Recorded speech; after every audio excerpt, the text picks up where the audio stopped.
He went down on the cage stand. Oh my gosh, he fell. He was cheering after his big win. Then in seconds, he was on the ground hurt. Now NASCAR's young star might miss races, and no one knows if he can still win the championship. Connor Zilisch's rise in the NASCAR Xfinity Series has been one of the most closely watched storylines of the 2025 season. Driving for JR Motorsports and partnered with Trackhouse Racing for his future career. He has already delivered 6 wins and secured the top position in the standings. But on August 9th at Watkins Glen International, the championship leader's season took an unexpected turn. Moments after securing a dominant victory at Watkins Glen, Zilisch climbed onto the roof of his number 88 Chevrolet to celebrate with fans and his team. The celebration was short-lived. In the middle of his excitement, Zilisch slipped and fell off the car, landing hard on his right side.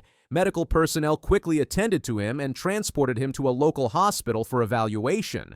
Just a little bit there. Power move. Turn 6. There's the contact. Van Gisbergen around. Zilisch takes the lead. Hard hit for the 9. Caution is out. Oh my goodness. According to official statements and medical reports, Zilisch suffered a broken collarbone from the fall.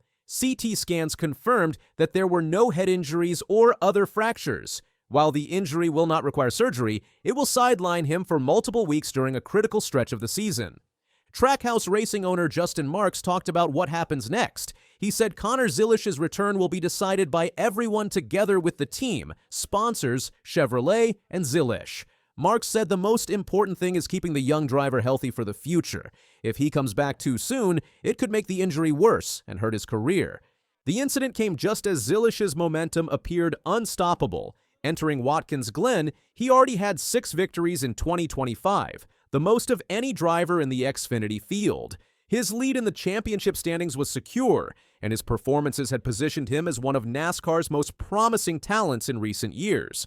He is also scheduled to take a full-time seat in the NASCAR Cup Series with Trackhouse Racing in 2026. Marks acknowledged that the team had to make immediate adjustments. The number 87 Trackhouse entry for the Cup Series race at Watkins Glen, which Zilisch was originally scheduled to run, was withdrawn from competition. Mark stated this was done to allow the driver to recover without additional strain and to give the team time to consider substitute options for upcoming races. The Xfinity Series is currently on a scheduled break before resuming at Daytona International Speedway on August 22nd. This pause provides Zilisch with a valuable recovery window. Even so, Marks has indicated that Zilisch could miss at least 2 or 3 of the final regular season events. The races at Daytona, Portland International Raceway, and Worldwide Technology Raceway at Gateway are the most likely to be affected. Doctors say a broken collarbone usually takes 4 to 6 weeks to heal.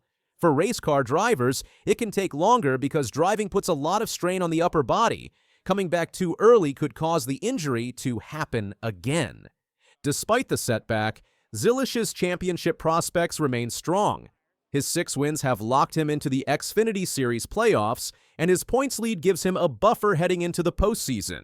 The team's strategy now will focus on securing a healthy and competitive return for the playoff rounds, where every race result will carry heightened importance. Yeah, first of all, I'm doing okay. Very grateful to be able to walk away from that, and I guess I didn't walk away, but very grateful to be walking today and just be all right. Thank you to all the medics who took care of me, everybody who reached out. And Marks praised Zilisch's determination, noting that the driver made an appearance at the track the very next day after his injury. While he could not compete, Zilisch spent time with his crew, observed track activities from the team's hauler, and spoke with fans. Marks said this gesture reflected the driver's commitment to his team and the sport, even while sidelined. The fall at Watkins Glen was not the first time a sports celebration has ended in injury. Across professional sports, moments of post-victory excitement have sometimes led to unexpected accidents. In NASCAR, however, such incidents are rare, making Zilisch's injury all the more notable. Fans and fellow drivers quickly sent messages of support on social media, wishing him a fast and complete recovery. Down on the cage stand. Oh my gosh, he fell. Zilisch's 2025 season has been part of a larger career trajectory that includes his development under the Trackhouse Racing program. At just 19, he has already established himself as a standout, in both road course and oval racing. His adaptability and skill have earned praise from veteran drivers, team owners, and commentators. The announcement earlier this year that he would join the Cup Series full-time in 2026 further underscored the high expectations surrounding his career. The injury also places additional pressure on JR Motorsports and Trackhouse Racing to identify suitable substitute drivers for upcoming events. In the Xfinity Series, the choice of replacement will impact not only race results, but also the team's playoff, seeding, and momentum. Marks has indicated that discussions with potential stand-in drivers are ongoing, but no official announcements have been made. The Daytona race on August 22nd will be a tough choice. Big tracks like this can be dangerous with many cars crashing together. For someone healing from a broken collarbone, the hits could be risky. Marks said the team will probably be careful, even if Zilisch says he's ready. From a championship perspective, missing multiple regular season races is less damaging for Zilisch than it might be for other drivers. His playoff berth is secure due to his race wins, and NASCAR's playoff format resets points for qualified drivers at the start of the postseason. However, the lack of race time before the playoffs could leave him less prepared and less in rhythm compared to competitors who race every week. For fans, Zilisch's absence will be felt both on and off the track. His aggressive but calculated driving style has made him a favorite to watch, and his performances in 2025 have added excitement to the Xfinity schedule. Off the track, his personality and willingness to engage with fans have helped build a loyal following. As recovery continues, Zilisch will likely undergo a regimen of physical therapy to restore full mobility and strength in his shoulder. This process is critical to ensure that he can handle the steering forces, cockpit vibrations, and rapid arm movements required during a race. In addition, simulation work and data analysis may allow him to stay sharp and contribute to team strategy while not actively competing. The timeline for his return will ultimately depend on medical evaluations, his own comfort and pain tolerance, and the collective decision of his racing partners. Marks has reiterated that there is no pressure to rush the process, stressing that the driver's long-term career is far more important than short-term gains. Looking ahead, the NASCAR Xfinity Series will enter its playoff phase in mid-September. If Zilisch returns in time for the postseason opener, he will still be a strong contender for the championship. However, the challenge will be reestablishing race pace and adapting to the heightened intensity of elimination round racing. In the broader context of NASCAR's 2025 season, Zilisch's injury serves as a reminder of the unpredictable nature of the sport. Victories can turn into setbacks in an instant, and every moment on and off the track carries some degree of risk. For teams, managing those risks is as much a part of the championship equation as speed and strategy. For now, Zilisch's focus remains on recovery, while JR Motorsports and Trackhouse Racing prepare to adapt to his absence. Fans will watch closely for updates, hopeful that the young driver's return will mark the continuation of what has already been an impressive and inspiring season. If you enjoyed this story, like the video, subscribe, and stay tuned for more racing moments you won't believe. 3/4 of the way down the back straightaway and took the lead away from the Tries to get a run here to the outside using every inch of real estate. At Stafford Speedway, a driver started far from the front and fought his way through the pack. In the final moments, he hit the nitrous and made a move no one expected. 90 laps of chaos came down to a single pass that decided it all. The Cletus McFarland New England 900 at Stafford Speedway was staged as a 90-lap feature for modified Ford Crown Victorias. Each car carried a nitrous oxide system and a yellow strobe light on the rear deck that flashed when the driver pressed the boost button. The half-mile Connecticut Oval drew more than 10,000 spectators, selling out the grandstands. The starting grid included automotive YouTubers, grassroots racers, and established NASCAR veterans. Single file for the top four. J.H. Diesel stuck to the outside. He's going to lose 2 for the price of 1. As Ty Braun and Brett from PFI Speed both get by. Ryan Preece drove the number 60buildsubmarines.com Crown Victoria. He started in 15th place in the 21 car field. Former NASCAR Cup Series driver Greg Biffle began even further back. For Preece, this was his first appearance in a Cletus McFarland organized Crown Vic event. It was the second straight year that the New England 900 was run at Stafford. At the green flag, Robbie Layton launched from pole position and led the opening lap. By lap 2, Jimmy Oakes had moved to the front. Early laps featured continuous reshuffling in the top 5. Kyle Boosted Boys, Dr. Parker Mitchell, and L.S. George all cycled through lead-chasing positions. On lap 7, Oakes spun in turn 2, causing the first caution. By that point, Preece had advanced from 15th to 7th. The restart put Kyle Boosted Boys and Layton on the front row. On lap 13, Brent PFI Speed went 3 wide to seize the lead. L.S. George slotted into second, while Preece surged from 7th to 3rd in one corner, then took second on lap 14. By lap 17, he had passed Brent PFY Speed to claim the top spot. Brad DeBerti took second on lap 18, with PFI Speed in 3rd, Derek Weissgrip Garage in 4th, and Clutch Pack Zach in 5th. On lap 20, DeBerti challenged for the lead, pulling alongside Preece. Lap 21 saw DeBerti, Preece, Rose, and Weissgrip Garage 3 wide at the line, with DeBerti ahead by inches. A lap 22 spin by Cletus McFarland in turn 1 triggered another caution. After the restart, DeBerti retained the lead. On lap 27, a multi-car incident involving Jim York, Kevin Smith, and Dr. Parker Mitchell brought out the 3rd yellow. Race control displayed the red flag with 30 laps complete. Preece reclaimed the lead on the lap 33 restart. DeBerti retook it briefly, but Preece moved back in front on lap 34. Derek Weissgrip Garage held 3rd, Brent PFI Speed 4th, and Greg Biffle 5th. A caution waved again on lap 35. Through the middle stages, Preece maintained his advantage on restarts. DeBerti and PFY Speed traded positions behind him. On lap 49, McFarland spun in turn 3, marking his second incident of the night. Biffle's progression through the field accelerated after lap 50. On lap 59, L.S. George spun in turn 4, moving Biffle into 3rd on the restart. By lap 71, Biffle had overtaken Derek Weissgrip Garage for 2nd. Lap 72 brought another caution when Kyle Boosted Boys spun in turn 2. Biffle nearly passed Preece on the restart but could not finish the move. On lap 77, Brent PFI Speed spun, collecting Roman Atwood and L.S. George. The ensuing restart allowed Biffle to take the lead from Preece. 2 laps later, Preece regained the top spot. Weissgrip Garage remained 3rd, DeBerti 4th, Victor Alvarez 5th. Lap 83 saw Biffle execute an inside move into turn 1 to pass Preece, securing the lead on lap 84. With 8 laps to go, Biffle was in control.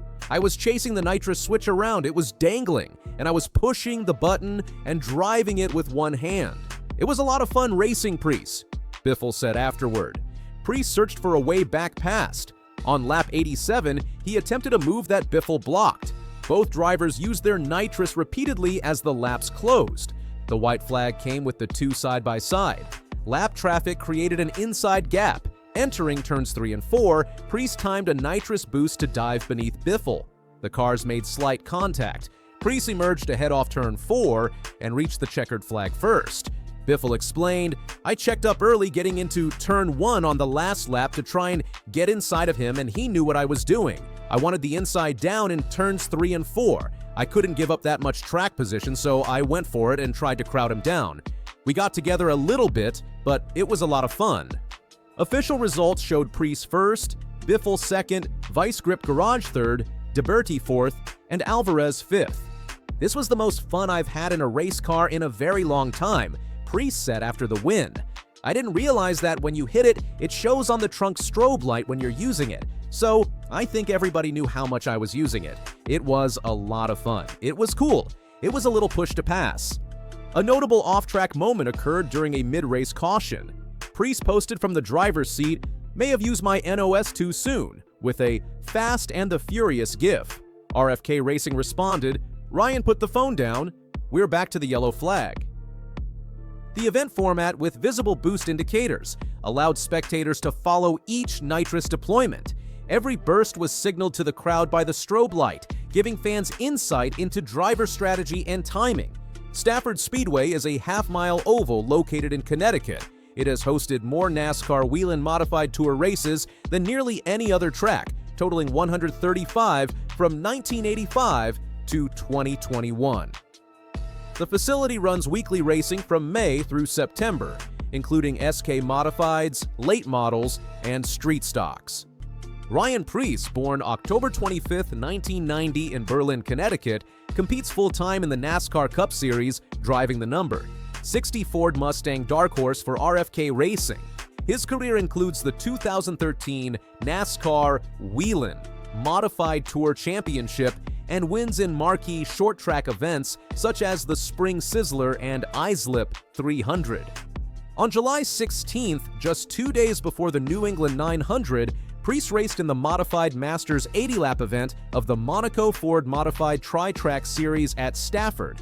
His win total at the track then stood at 37, 25 in SK Modified, 9 in Whelen Modified Tour, 2 in Open Modified, and 1 in the Modified Racing Series. The New England 900 brought that total to 38. Greg Biffle, who challenged Preece in the final laps, has 19 NASCAR Cup Series victories and championships in both the NASCAR Xfinity and Craftsman Truck Series. His entry in the event, along with other well-known competitors from YouTube and grassroots racing, added to the draw for fans. The race featured more than a dozen lead changes and numerous cautions.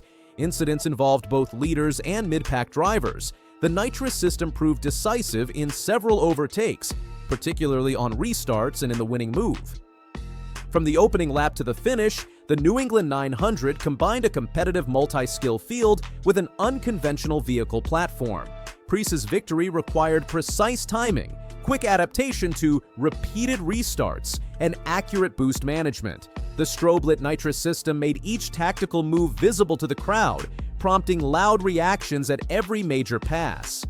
If you want more incredible racing stories and last-lap drama like this, make sure to subscribe and turn on notifications so you don't miss the next big moment on the track. Yeah, Ross he's got this amazing ability on restarts and his positioning to get a top 10 result out with of a 25th place car. He's exceptional. Very good. And Shane Van Gisbergen shocked the NASCAR world with a comment that turned heads. After a tough race at Iowa, instead of focusing on his struggles, he turned the spotlight on his teammate, Ross Chastain. What did he say? That Chastain's talent was exceptional, and he was learning more from him than anyone else. The twist? This praise came after a 31st place finish. In NASCAR, success isn't just about raw speed or flashy moments. It's about the chemistry between teammates. At Trackhouse Racing, that chemistry has been key to the team's success. Shane Van Gisbergen, Ross Chastain, and Daniel Suarez make up a unique trio where, rather than competing against each other, they work together, pushing each other to be better. When Van Gisbergen struggled to a disappointing 31st place at Iowa Speedway, he didn't focus on his own problems. Instead, he chose to highlight the exceptional performance of his teammate Chastain. This was more than just a friendly compliment. It was an important lesson in how unity, support, and shared growth can create champions. And Shane Van Gisbergen has quickly made a name for himself in NASCAR, especially on road and street courses where he's already won some impressive races. But when it comes to the oval tracks, the challenge has been a lot steeper. Ovals require a different skill set, handling high-speed racing, perfecting pit strategies, and understanding how to make your car work across different track conditions. Van Gisbergen admits that adapting to NASCAR's ovals wasn't easy. Some weeks I felt like I drove pretty well, and I was still 30th, he shared. It's been a learning curve. But instead of getting frustrated, Van Gisbergen chose to look at how his teammates, especially Chastain, were growing and improving together. When Van Gisbergen looked at the performance of his teammates, it became clear that they were getting faster, and he was catching up. Ross Chastain in particular was a huge influence. Van Gisbergen pointed out Chastain's incredible restart skills, saying, "Ross has got some amazing ability on restarts. His positioning to get a top 10 result with a 25th place car is exceptional." Very good. This kind of praise doesn't come lightly. For Van Gisbergen, Chastain wasn't just a teammate, he was a benchmark. Someone whose skills were setting the standard for others to follow. Van Gisbergen was learning from him, trying to apply his techniques and strategies to improve his own performance. For Van Gisbergen, learning to be better in the pits, at restarts, and in tight situations had everything to do with watching Chastain's success. He understood that by studying his teammate, he could improve much faster. And, most importantly, the success of one driver could lift the entire team.